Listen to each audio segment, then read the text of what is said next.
오늘 보실 말씀은요, 이사야서 9장 8절에서 10장 4절까지 한 절씩 좀 길긴 하지만 한 절씩 교독해서 읽겠습니다. 주께서 야곱에게 말씀을 보내시며 그것을 이스라엘에게 임하게 하셨은즉 모든 백성 곧 에브라임과 사마리아 주민이 알 것이오늘 그들이 교만하고 완악한 마음으로 말하기를 벽돌이 무너졌으나 우리는 다듬은 돌로 쌓고 뽕나무들이 찍혔으나 우리는 백향목으로 그것을 대신하리라 하는도다. 그러므로 여호와께서 르신의 대적들을 일으켜 그를 치게 하시며 그의 원수들을 격동시키시리니 앞에는 아람 사람이요 뒤에는 블레셋 사람이라 그들이 모두 입을 벌려 이스라엘을 삼키리라. 그럴지라도 여호와의 진노가 돌아서지 아니하며 그의 손이 여전히 펴져 있으리라. 그리하여도 그 백성이 자기들을 치시는 이에게로 돌아오지 아니하며 만군의 여호와를 찾지 아니하도다. 그러므로 여호와께서 하루 사이에 이스라엘 중에서 머리와 꼬리와 종려나무 가지와 갈대를 끊으시리니 그 머리는 곧 장로와 존귀한 자요 그 꼬리는 곧 거짓말을 가르치는 선지자라. 백성을 인도하는 자가 그들을 미혹하니 인도를 받는 자들이 멸망을 당하는도다. 이 백성이 모두 경건하지 아니하며 악을 행하며 모든 입으로 망령되이 말하니 그러므로 주께서 그들의 장정들을 기뻐하지 아니하시며 그들의 고아와 과부를 긍휼히 여기지 아니하시리라. 그럴지라도 여호와의 진노가 돌아서지 아니하며 그의 손이 여전히 펴져 있으리라. 대저 악행은 불 타오르는 것 같으니 곧 찔레와 가시를 삼키며 빽빽한 수풀을 살라 연기가 위로 올라가게 함과 같은 것이라. 만군의 여호와의 진노로 말미암아 이 땅이 불타리니 백성은 불의 섭과 같을 것이라. 사람이 자기의 형제를 아끼지 아니하며 오른쪽으로 움킬지라도 줄이고 왼쪽으로 먹을지라도 배부르지 못하여 각각 자기 팔의 고기를 먹을 것이며 므낫세는 에브라임은 므낫세를 먹을 것이요 또 그들이 합하여 유다를 치리라. 그럴지라도 여호와의 진노가 돌아서지 아니하며 그의 손이 여전히 펴져 있으리라. 불의한 법령을 만들며 불의한 말을 기록하며 가난한 자를 불공평하게 판결하여 가난한 내 백성의 권리를 박탈하며 과부에게 토색하고 고아의 것을 약탈하는 자는 화 있을진저. 벌하시는 날과 멀리서 오는 환난 때에 너희가 어떻게 하려느냐? 누구에게로 도망하여 도움을 구하겠으며 너희의 영화를 어느 곳에 두려느냐? 포로된 자 아래에 구풀이며 죽임을 당한 자 아래에 엎드러질 따름이니라. 그럴지라도 여호와의 진노가 돌아서지 아니하며 그의 손이 여전히 펴져 있으리라. 아멘. 오늘 말씀은 좀 길긴 하죠. 말씀의 제목을 한번 다 같이 보겠습니다. 하나님의 펼쳐진 손. 하나님의 손 그러면 애굽 백성들에게는 하나님이 우리를 그 애굽에서 건져내는 손, 우리를 어려움 가운데서 건져주시는 손, 권능의 오른손으로 붙잡아주는 손, 이렇게 참 좋은 하나님의 손 하면 좋은 의미가 있는데 오늘 여기서 말씀하는 것은 하나님의 펼쳐진 손을 4번이나 강조하고 있어요. 여기서 하나님의 펼쳐진 손은 우리를 보호하고 우리를 지키시는 손이 아니라 이제 때리려고 손을 들고 계시는 거예요. 그러니까 언제 때릴지 모르잖아요. 이렇게 손을 들고 있으면 안 맞으려고 그쵸? 돌이켜야 되는데 지금 하나님이 너무너무 화가 나갖고 하나님이 이 손을 펼치시는데 지금 저희가 읽은 본문에서만 이렇게 4번이 나와 있는 거예요. 그럼 하나님께서는 왜 이렇게 손을 들으셔서 그 백성들을 치려고 하는지, 우리 인간의 아버지도 자식들을 혼낼 때 화나갖고 막 한 번에 때리지 않고 한 번에 화내지 않잖아요. 그죠? 경고 1번, 경고 2번 이렇게 경고하잖아요. 그래서 3번째 이제 걸리면은 이제 죽는다. 그러고 이제 정신을 바짝 차려야 되는 거잖아요. 이제 하나님이 이제 그 표현을 하는 거예요. 지금 이들을 향하여서 그 하나님의 인자하신 손, 또 구원의 손, 도움의 손길에 이 손이 이제는 이들을 치는 손길로 이제 바뀌신 거예요. 그럼 우리는 지난 앞절에는 이 예수 그리스도께서 오시면 그 모든 어려운 상황과 힘들었던 상황이 예수 그리스도로 말미암아 그런 모든 것들이 이제 회복된다고 말씀을 해주셨잖아요. 그러면 이들이 이 말씀을 듣고 들었으면 돌이켜야 되는데, 그죠? 이렇게 말씀까지 주셨음에도 불구하고 8절에 보니까 이렇게 말씀하고 있죠. 주께서 야곱에게 말씀을 보내시며 그것을 이스라엘에게 임하게 하셨은즉, 하나님께서 이 야곱에게 말씀을 주셨고 그것을 임하게 하셨어요. 그러면 우리는 그 말씀을 받아야 되는 것이 당연한 것이잖아요. 그럼에도 불구하고 이들은 하나님의 주신 말씀을, 그들에게 임한 것을 받지 않고 거부하는 상황이 되는 것입니다. 그럼 왜 이들이 하나님이 주시는 말씀을 받지 않고 거부하는가? 9절에 나와 있죠. 9절에 한번 읽어볼게요. 모든 백성 곧 에브라임과 사마리아와 주민이 알 것이오늘 그들이 교만하고 완악한 마음으로 말하기를. 이들이 하나님의 말씀을 받지 않는 것은 마음이 어떻대요? 교만하대요. 교만한 것은 계속 치솟는 거예요. 우리의 마음이 한없이 치솟아. 이 교만한 마음은 하나님께서 가장 싫어하는 마음인데, 근데 또 마음이 어때요? 완악하다고 표현하고 있죠. 이들이 하나님에게 지금 손을 들어서 이제 맞을 준비가 돼 있는 거죠. 이들이 왜 맞았는가? 우리가 말씀을 한번 뒤돌아서 보겠습니다. 8장에 6절, 7절을 보면 알 수 있어요. 하나님이 지금 이제 참다, 이제 결국은 하나님이 가장 인내심이 우리가 길다고 생각을 하잖아요. 근데 이제 인내심에 이제 하나님께서 한계가 오신 거예요. 왜 한계가 오셨는가? 8장 6절, 7절 한번 다 같이 보겠습니다. 이 백성이 천천히 흐르는 실로암 물을 버리고 르신과 르말리아의 아들을 기뻐하느니라. 그러므로 주 내가 흥용하고 창이란 큰 하수 곧 아스로 왕과 그의 모든 위력으로 그들을 뒤덮을 것이라. 그 모든 골짜기에 차고 모든 언덕에 넘쳐. 이러는데, 이들이 북이스라엘 이 백성이 하나님의 말씀을, 또 다윗의 하나님께서 약속하신 이들이 북이스라엘로 갔을 때 그래도 이 좀 힘들고 어려웠지만 뭐라 그래요? 나중에는 그래, 다윗의 집이나 잘 간수해라. 그러면서 이제 10지파가 이제 떨어져서 간 게 북이스라엘이잖아요. 그래도 이들도 하나님의 백성이라는 것입니다. 하나님께서는 이들을 하나님의 백성이라고 생각하시죠. 그래서 이들을 끊임없이 돌이키라고 말씀을 하는데, 이들이 결국은 그 하나님의 말씀을 버린 것이에요. 이 실로와 물을 버렸다. 하나님의 은혜와 축복을 버렸다라고 지난번에 제가 말씀을 드렸죠. 이들이 지금 하나님이 손을 들어서 치려고 하는 것은 너희들 하나님이 때리는 게 목적이라고 그랬어요? 아니에요. 때리는 게 하나님 목적이 아니에요. 그들이 때려서라도 어떻게 다시 하나님께로 돌아오게 하는 게 목적인 것이죠. 그런데 이들은 이렇게 하나님이 말씀을 줘도 깨닫지 못하고 오히려 이제 반박하고 또 아예 하나님의 은혜를 버려버리는 이런 상황이 온 거예요. 그래서 하나님께서는 이들을 더 이상 놔둘 수가 없는 거죠. 참다 이제 한계가 오신 것입니다. 그래서 하나님께서는 이제 이 9장의 8절부터 이 밑으로 보면은 이들을 결국은 이제 쳐부수려고, 이들을 이제 하나님께서 이제 매를 드신 거죠. 하나님이 손 들어가고 치면 어마어마하잖아요. 우리 사람의 손하고는 전혀 다르잖아요.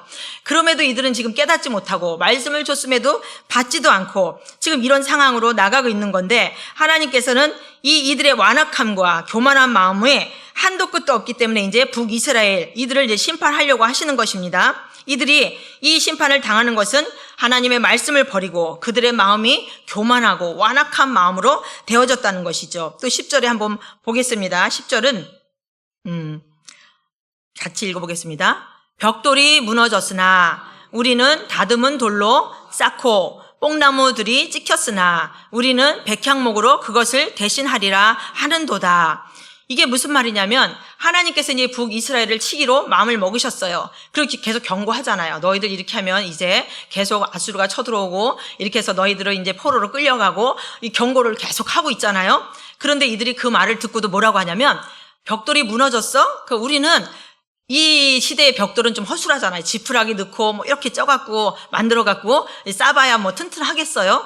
그런데 이제 그 벽돌이 무너졌단 말이죠. 그런데 이들은 뭐라고 하냐면, 그래? 벽돌 무너졌어? 우리는 다듬은 돌로 쌀 거야. 이게 뭐냐면은 아주 이제 돌 같은 걸로 옛날에는 뭐 지금은 이제 그거 기계로 자르지만 옛날에는 이제 정으로 쪄서 이제 자르는 거죠. 아주 탄탄한 돌로 만들 거라는 거예요. 그리고 또 우리는 백향목으로 뽕나무들이 찍혔으나 이제 심판을 받아갖고 전쟁이 이제 나서 뽕나무들이 다 이제 찍혀서 없어지고 막 이러는데 이들이 하는 말이 그래요. 그래? 뽕나무 그거 다 이렇게 무너뜨렸어. 우리는 그러면 아주 튼튼한 백향목으로 그것을 대신할 거야. 이게 뭐냐면은 하나님의 말씀을 조롱하고 있는 거예요. 그래, 어디 한번 해봐. 그래, 벽돌이 무너졌어. 우리는 아주 잘 다듬은 돌로 다시 쌀 거고, 뽕나무가 찍혔어. 우리는 그러면 백향목으로 그것을 대신할 거야. 지금 하나님하고 싸우자는 거예요. 하나님하고 지금 하나님을 대적하는 거예요. 하나님은 이렇게 말씀하시는데 하나님의 말씀을 귓등으로 듣지도 않고 하나님의 말씀을 지금 하나님을 향하여서 조롱하고 있는 거예요. 하나님이 얼마나 참 마음이 괴롭겠어요. 그죠? 오늘날 말하면 가정에서 그래요. 너 한 번만 더 잘못하면 너 이제 맞아? 그러냐, 맞아요? 한번 때려보시죠. 이러고 덤비고 있는 거예요. 이게 얼마나 안타까운 말입니까? 우리 어릴 때 하연이는 매 맞는 걸 되게 싫어요. 너 그렇게 하면 너 이제 맞아. 안 맞을 거야. 얘는 그래요. 그러면 못 때려. 그러면 너 잘못한 거 알아, 몰라? 알아요. 그래요. 그래서 그럼 다음부터 하지 마. 그럼 어느 부모가 그렇게 하는 자녀들 때릴 부모가 어디 있겠습니까? 마음이 약해서라도 못 때리잖아요. 근데 이들은 지금 그래? 한번 때려보실래요? 이제 컸어, 이제. 그래서 한번 때려보실래요?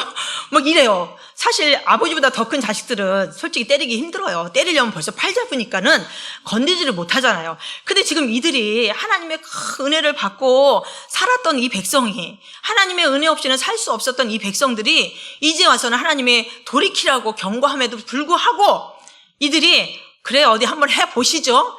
그까지 벽돌 무너뜨려요. 우리는 더 다듬은 돌로 센 걸로 쌓을 것이고, 그까 뽕나무, 우리는요, 더 튼튼한 나무로 지금 대신할 거예요. 이렇게 하나님이 말씀하는데, 하나님의 말씀을 완전히 이렇게 조롱하고 나가는 것입니다. 말씀을 보다 보면 저는 항상 그래. 하나님 말씀 전할 때 아버지의 심정을 가지고 말씀을 전할 수 있게 해주세요. 말씀을 보는데 이게 속에서 열불이 나는 거죠. 아니, 육신의 부모한테도 그렇게 대들어도 진짜 가슴 터지고 속 터질 일인데 그 만군의 하나님, 여호와 하나님한테 이 백성들이 얼마나 악하고 얼마나 교만하면 하나님을 향하여서 그래, 어디 한번 해보시죠. 지금 이렇게 나가고 있는 상황입니다. 11절에 한번 보겠습니다. 11절에 그러므로 여호와께서 르신의 대적들을 일으켜 그를 치게 하시며 그의 원수들을 격동시키리니, 하나님께서는 이 르신이, 여기서 보십시다. 르신이 누구 왕이냐면 아람의 왕이에요. 아람 왕 르신. 아람 알죠? 계속 설명했잖아요. 맨 위에 누가 있어요? 아수르 밑에 아람 있죠? 아람이랑 북이스라엘이랑 항상 싸우다가도 이제 남유다를 치려면 둘이 우리 그만 싸우고 우리 연맹해서 동맹을 맺고 저 유다를 치자, 이렇게 하는 상황이잖아요. 그런데 하나님께서는 잠시 이제 이 아람왕 르신의 대적들을 이제 일으킨다는 것입니다. 왜요? 이제 몽둥이를 쓰는 거예요. 이 남유다가 북이스라엘이 지금 하나님이 이렇게 말씀해도 대들고 있고 하나님의 말씀을 조롱하고 있으니까 하나님께서는 이제 아람 왕의 이 대적들을 일으켜서 결국은 그를 치게 하시며 이제 몽둥이를 쓰실 것입니다. 그의 원수들을 격동시키리니, 이 격동시키라는 것은 뭐냐면은 우리가 볼 땐 화가 난다, 이렇게 마음을 요동케 한다, 이런 뜻인 것 같은데, 이 격동의 원문에는 뭐냐면은 엮는다는 거예요. 엮은다는 뜻인데, 뭘 엮느냐? 이 아람이란 나라를 엮고, 그 다음에 블레셋이란 나라를 엮어서, 같이 연합해서 세게 이 북이스라엘을 지금 치려고 하나님께서 지금 계획하고 계시는 것입니다.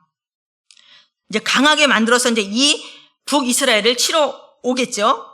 12절에 보겠습니다. 앞에는 아람 사람이요 뒤에는 블레셋 사람이라. 그들이 모두 입을 벌려 이스라엘을 삼키리라. 그럴지라도 여호와의 진노가 돌아서지 아니하며 그의 손이 여전히 펴져 있으리라. 하나님께서 지금 이들이 하나님의 말씀을 듣지도 않고 조롱하고 있으니까 어떻게 해요? 아람이란 나라와 또 블레셋이란 나라를 같이 이제 동맹을 맺게 해요. 그래서 이제 북이스라엘을 이제 치러 오는 건데, 지금 이 북이스라엘의 상태는 어떤 상태냐면은 한쪽에 서로 막 이제 쳐들어오는 거죠. 그러면 이들은 완전히 진퇴양난, 도망갈 수도 없지요. 그리고 사면초가가 되는 것이에요. 이 정도면 하나님께서 이제 돌아올 법도 한데 돌아오지 않으니까 하나님께서 이렇게 쳐도 그의 손이 여전히 펴져 있대요. 왜요? 여호와의 진노가 돌아서지가 않는 거예요. 이들이 이렇게 쳐도 끄떡도 안 하니까 하나님의 진노가 아직 사그러들지가 않는 거예요. 그래서 이렇게 쳤지만 여전히 손은 들고 있는 거예요. 이것들을 이제 말 안 듣는 이것들을 치려고.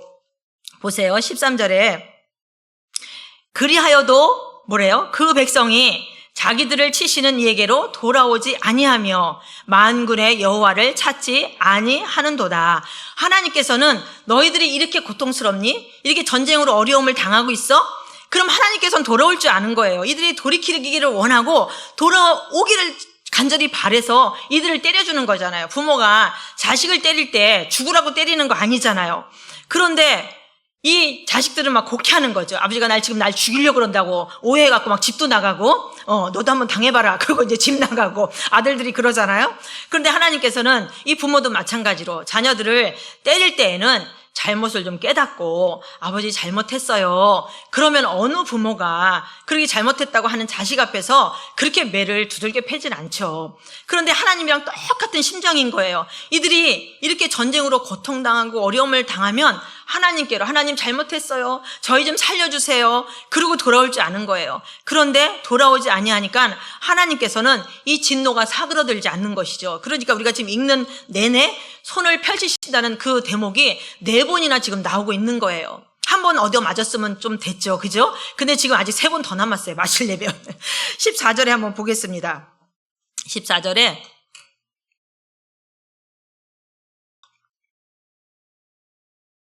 그래서 그들이 그렇게 함으로 인해서 여호와께서 어떻게 하시나? 그러므로 여호와께서 하루 사이에 이스라엘 중에서 머리와 꼬리와 종려나무 가지와 갈대를 끊으시리니. 15절 같이 보겠습니다.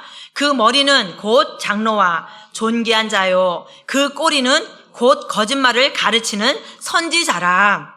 하나님께서는 이들이 말을 안 듣니까 이제 위에서부터 치는데 어떻게 치나 봅시다. 하루 사이라는 거는 순식간에라는 것을 말씀하시는 거예요. 하나님이 하시는 일은 순식간이면 다 초토화 되는 거죠. 여기서 그렇게 표현하고 있어요. 하루 사이에 순식간에 이스라엘 중에서 머리와 꼬리와 종려나무 가지와 갈대를 끊으시리니. 머리와 꼬리, 그냥 머리부터 끝까지 발끝까지 다 쳐버린다는 거예요. 여기서 종려나무 가지와 갈대, 종려나무는 좀 귀한 나무거든요. 귀한 나무나 아주 그냥 갈대, 별 볼 일 없는 나무나 상관없이 다 쳐버린다고 말씀하시는 거예요. 다 끊어버리신다고, 다 자를 거라고 말씀하시는 것입니다. 15절에 그 머리는 뭐냐 말씀해 주는 거예요. 그 머리는 곧 장로와 존귀한 자요, 그 꼬리는 곧 거짓말을 가르치는 선지자라. 이 머리는 곧 여기서 장로라고 말씀하시는 것은 정치, 경제, 어떤 지도자, 나라의 지도자들을 말씀하는 거겠지요. 근데 이 지도자들을 하나님께서 세웠을 때는 이 백성들을 올바르게, 바르게 이끌라고 하나님께서 세웠는데 이들이 오히려 바르게, 올바르게 또 그들을 행복하게 이끄는 것이 아니라 잘못된 길로 인도하는 것입니다. 그래서 그 장로와 존귀한 자를 먼저 잘라버리고 그 다음에 꼬리는 곧 거짓말을 가르치는 선지자라. 근데 하나님이 볼 때 선지자는 꼬리에 해당하진 않아요. 꼬리도 머리에 해당하는데 이 선지자들이 자기 할 말을 못하고 또 자기가 바른 말, 이 어려운 상황에 바른 말을 하면은 어려움을 당할까봐 바른 말을 못하고 또 올바른 말을 못하니까 하나님께서는 이 선지자를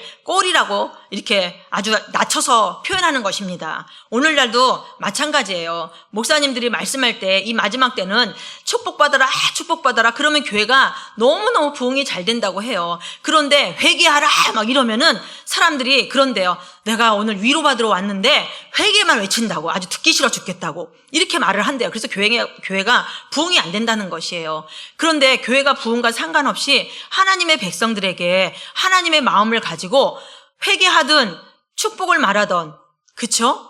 잘못됐으면 회개하라고 말할 것이고 또 복받을 일을 했으면 복받으라 말씀할 것인데 오늘날은 회개하고 죄를 지적하면 너무나 성도들이 싫어한다는 거죠. 뒤로 불평을 한다는 거예요.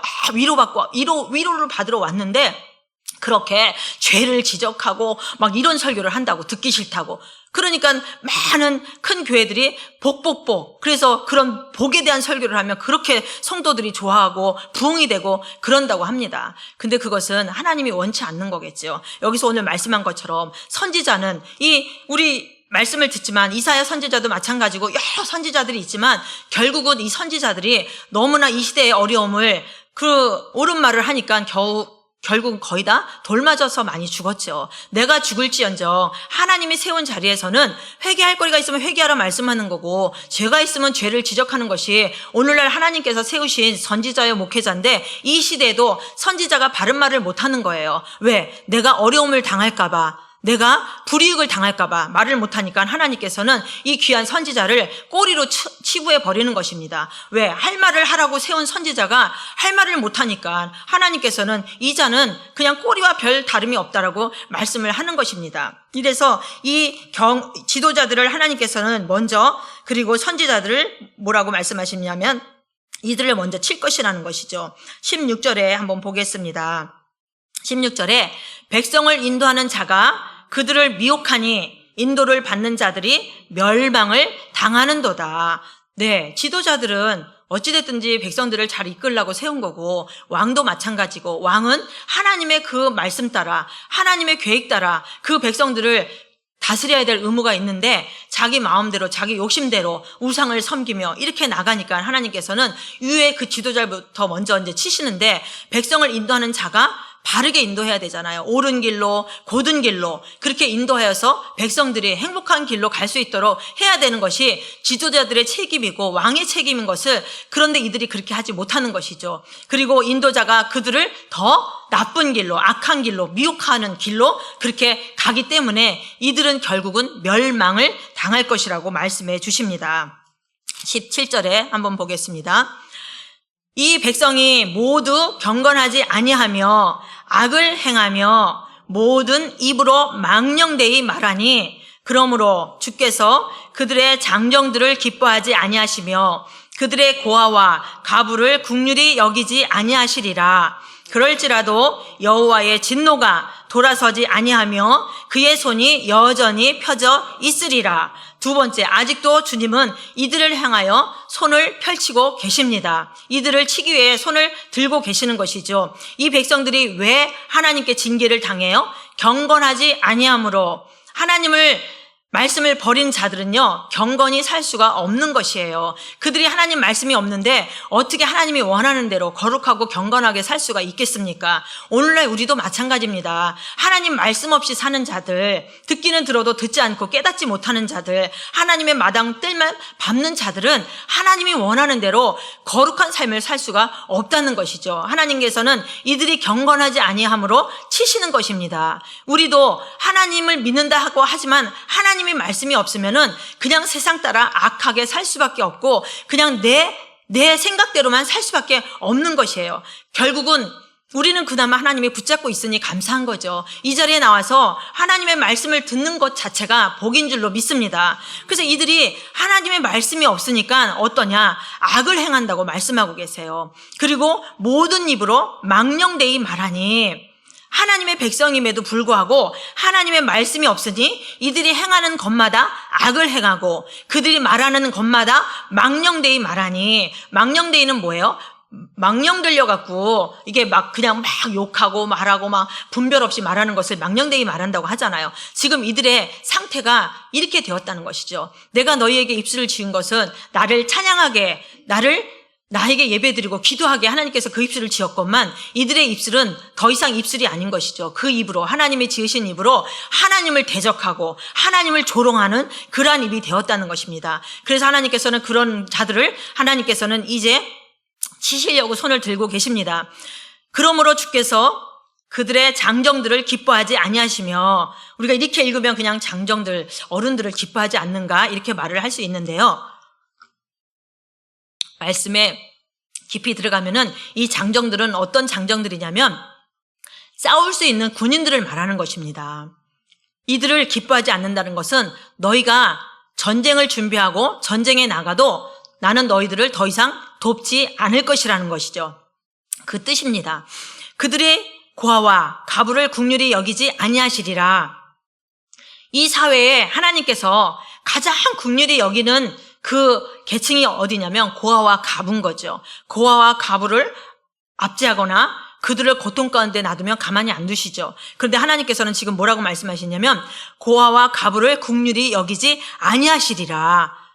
이 아주 하층까지도 하나님께서 이들을 긍휼히 여기지 않으면 이 위에 사람들은 말할 것도 없다는 그런 표현으로 쓰신 것입니다. 그럴지라도 여호와의 진노가 돌아서지 아니하며 그의 손이 여전히 펴져 있으리라. 하나님께서는 이렇게 하고도 아직도 하나님의 진노가 사그러들지 않는 것이에요. 또 18절에 한번 보겠습니다.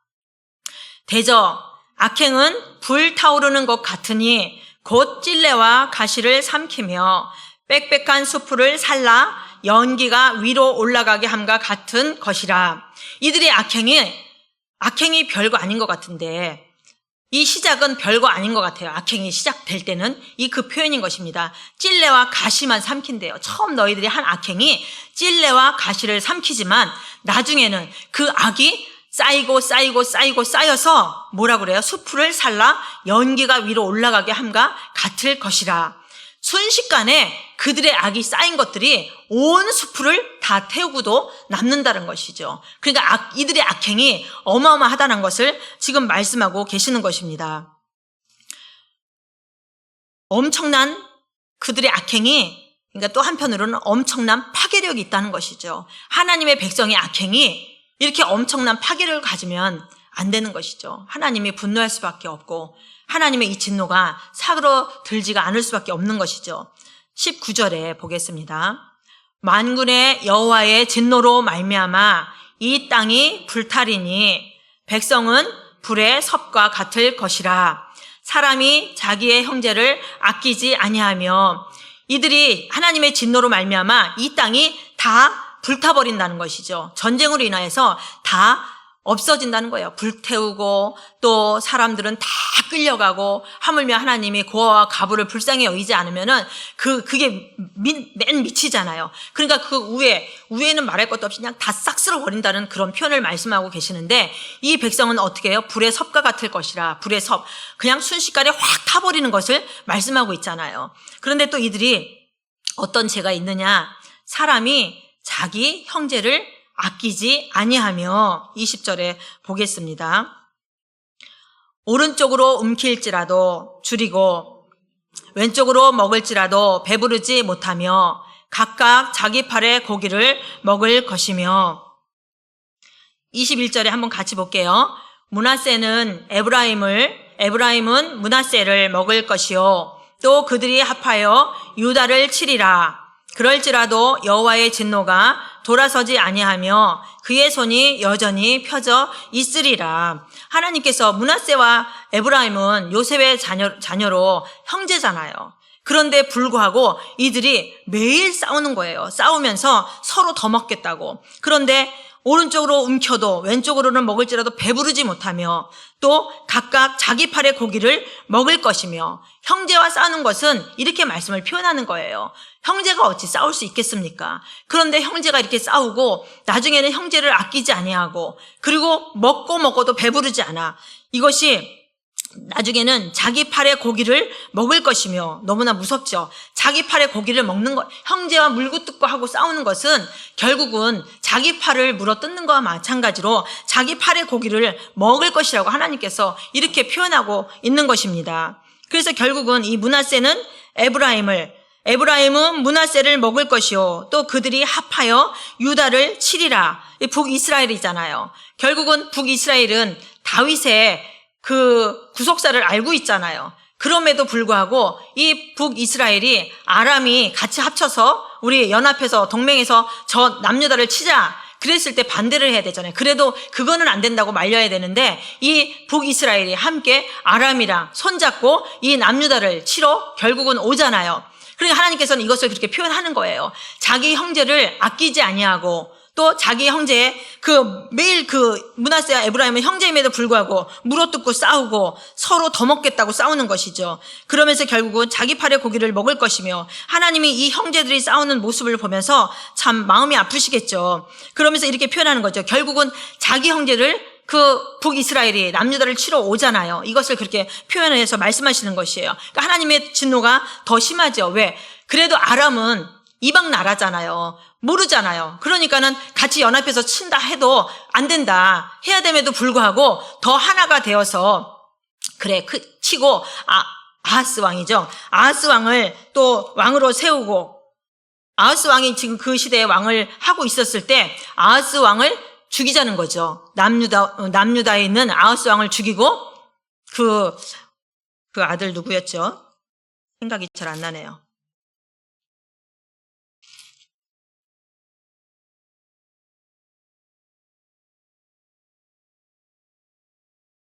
아무튼 아하스 왕을 죽이고 자기네들끼리 다 짜고 다른 왕을 세우자. 그러면 다윗의 이 구속사가 이루어지지 않지 않습니까? 하나님은 이거를 북이스라엘은 더 괘씸하게 생각하는 것이죠. 너희들이 그래도 내 백성인데 어찌 너희가 그렇게 할 수 있는가? 그러면서 지금 하나님께서는 북이스라엘에게 멸망하고 북이스라엘을 벌하시는 것을 너희들이 왜 벌을 받는지, 내가 손을 펴서 너희들을 왜 이렇게 전쟁 가운데 넣는지 하나님께서 이제 차곡차곡 이렇게 말씀을 해주시는 거예요. 근데 이들은 전혀 깨닫지 못해요. 왜 못 깨달을까요? 교만하고 그들의 마음은 완악해서 깨닫지 못한다고 말씀하고 있는 것입니다. 10절에 사실 같은 내용이기 때문에 10절 그 밑에까지 내려가겠습니다. 10절에 불의한 법령을 만들며 불의한 말을 기록하며, 이것은 오늘날 뭘 말하겠어요? 동성애법을 하나님의 말씀과 어긋난 법을 막 바꾸는 거예요. 지금 우리나라도 지금 행하는 일들이 너무나 우습잖아요. 자기네가 무죄가 나왔을 때는 현명한 판단이라고 막 그렇게 막 칭찬을 하더니 이번에 또 유죄가 나왔더니 대법원을 탄핵한다고 또 그렇게 하고 나오고 있잖아요. 이렇게 자기네 법을 자기네 맞게 막 그렇게 바꾸는 거예요. 또 동성애법도 하나님이 가장 싫어하는 것이 동성애법 아니에요? 소수 사람들을 보호하겠다고. 그럼 소수 사람을 보호하겠다고 그 동성애법을 만들면 누가 손해봐요? 더 많은 사람들이 손해를 보는 것이잖아요. 이렇게 법을 악법으로 바꿔서라도 이렇게 만드는 것들, 지금 보니까 불의한 법령을 아예 바꾸고 만들고 막 이렇게 하고 있는 거죠. 이때도 그랬나 봐요. 그러면서 하나님께서는 이 불의한 법령, 거짓말, 거짓으로 이런 법령까지 바꿔가면서 이 나라를 이렇게 어지럽게 하고 이 백성들을 고통 가운데 빠뜨리는 이 지도자들 말하는 것입니다. 2절에 또 보겠습니다. 가난한 자를 불공평하게 판결하며 가난한 내 백성의 권리를 박탈하며 과부에게 토색하고 고아의 것을 약탈하는 자는 화 있을진저. 하나님께서 고아와 과부를 가장 불쌍히 여기시고 긍휼히 여기시는데 이들이 법을 바꿔서, 고아와 과부들은 무슨 재판이 일어났을 때 무슨 돈이 있겠습니까? 돈을 갖다 못 바치잖아요. 그러니까 판결을 아주 불공평하게 판결하고 아주 악법으로 이들을 그렇게 억울하게 만들고 이렇게 하고 있는 것이죠. 그러니까 하나님께서는 이들이 또 가장 약한 고아의 것을 약탈하는 자는 하나님께서 화 있을진저 그렇게 말씀하고 계시죠. 지금 이 사회가 이렇게 돌아가고 있는 것이죠. 하나님이 더 이상 이들이 행하는 악행을 볼 수가 없는 것이죠. 사회의 가장 악한 자들을 이들이 되려 이용하고 그들의 약한 것들을 이용해서 더 빼앗고 착취하는 그런 모습들. 또 3절에 보겠습니다. 벌하시는 날과 멀리서 오는 환난 때에 너희가 어떻게 하려느냐? 누구에게로 도망하여 도움을 구하겠으며 너희의 영화를 어느 곳에 두려느냐? 이들이 벌하시는 날은 뭐냐면은 이때 이제 강대국 아수르가 이제 쳐들어옵니다. 결국 북이스라엘은 아수르에서 망하잖아요. 왜냐하면 아수르가 또 아람을 먹어요. 그러니까 아람은 어디에 속국이 돼 있어요? 아수르에 속국이 됐잖아요. 그전에는 자기랑 막 동맹 맺고 하나가 되어서 남유다를 치고 막 이렇게 하고 이렇게 계획을 세우고 막 이랬었는데 결국은 아수르가 아람을 삼켜버리는 거죠.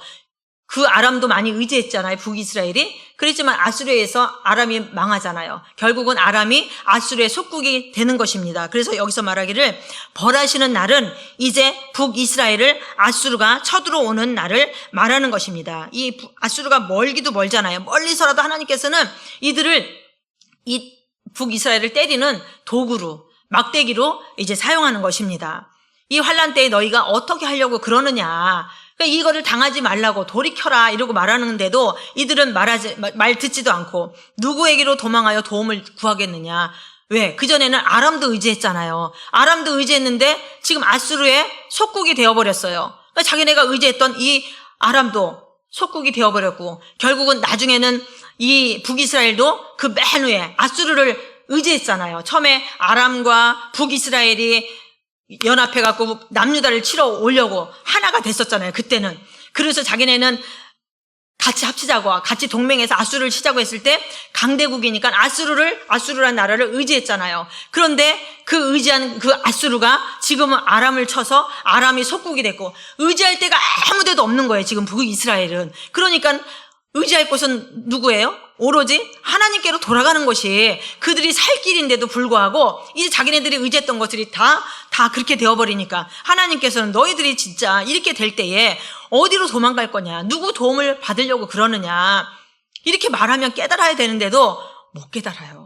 이 깨닫는 것도 참 우리가 깨닫는 것도 하나님의 은혜인 줄로 믿습니다. 이들이 깨닫고 돌아오면 살 것인데 살 길이 이거밖에 없는데 하나님께서 이들을 안타까워서 이렇게 말씀을 하고 있는 것입니다.